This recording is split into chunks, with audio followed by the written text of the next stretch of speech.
Right now, there is a quiet thief in your bank account. It does not take much at one time. It might be $10 here or $15 there. It is so small that you barely notice it. But this is not a mistake. It is a business plan. We are living through the end of owning things. You bought the car, but you have to pay every month to use the heated seats. You bought the printer, but it stops working if you cancel your ink plan. You thought you bought a movie on an app, but it can vanish forever if the company loses a license. Welcome to the subscription tax crisis. Companies realize that selling you something once is a mistake. Renting your own life back to you is where the real money is. Today, we are looking at how these small payments are quietly draining your savings. If you feel like you work hard but your bank account stays empty, this is why. For a long time, the goal of a stable life was to own things. You bought a house, a car, and a collection of movies. Once you paid for them, they were yours. They were things you kept, but companies realized that selling you something once is bad for their profits. If you buy a hammer that lasts 30 years, that company never gets more money from you. The solution was the subscription model.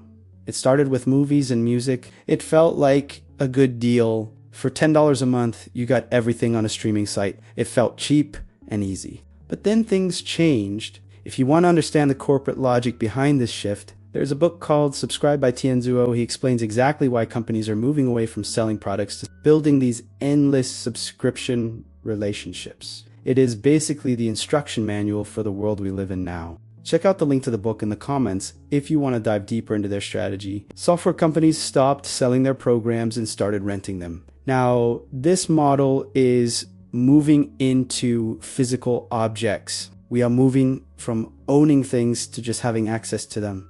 You are no longer a customer. You are a user on a permanent lease. Why does this work?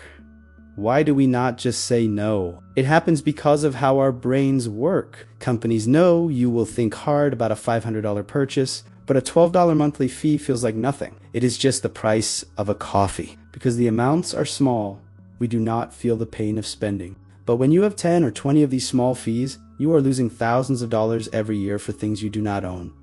This is a quiet drain on your wealth. A car loan eventually ends. A subscription lasts forever. You are paying a tax just to live your normal life. There is also the feeling that you must keep paying because you already spent so much. Once you have paid for a service for 6 months, you feel like you have to keep using it, so you do not waste that money. Companies make it very easy to sign up with one click. They make it very hard to cancel. They hide the cancel button behind many menus and questions. The most dangerous part is what happens when you stop paying. In the past, if you had no money, you still had your tools.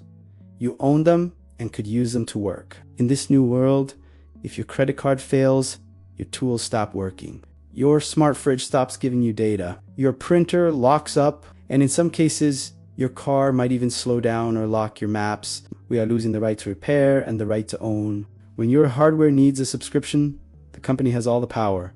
They can change the price when they want. They can take away features you liked. They can even decide your device is too old and shut it off remotely. This is not just about money. It is about being in control of your own life. So how do we stop this? First, we have to change how we think. Stop looking at the monthly price. Look at the total cost over 10 years. If a service costs $20 a month, that is $2,400 over a decade. Ask yourself if it is worth that much money. Second, check your bank statement. Most people pay for things they do not use. List every monthly payment you make. You might be shocked by the amount. Get stuff you can keep, like a physical book. Buy the car that does not need an internet connection to work. We have to vote with our money. If we accept a world where we own nothing, we are giving up our financial freedom for a little bit of convenience. The goal of this new economy is to turn you into a permanent renter. If you own nothing, you have no wealth. If you have no wealth, you have no power. You're trapped on a treadmill. You are forced to keep paying just to keep your world turned on. This is about more than just a few dollars.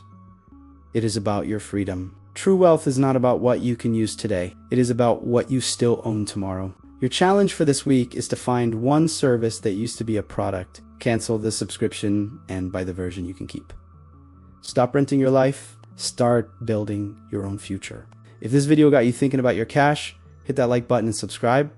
Catch you in the next one soon.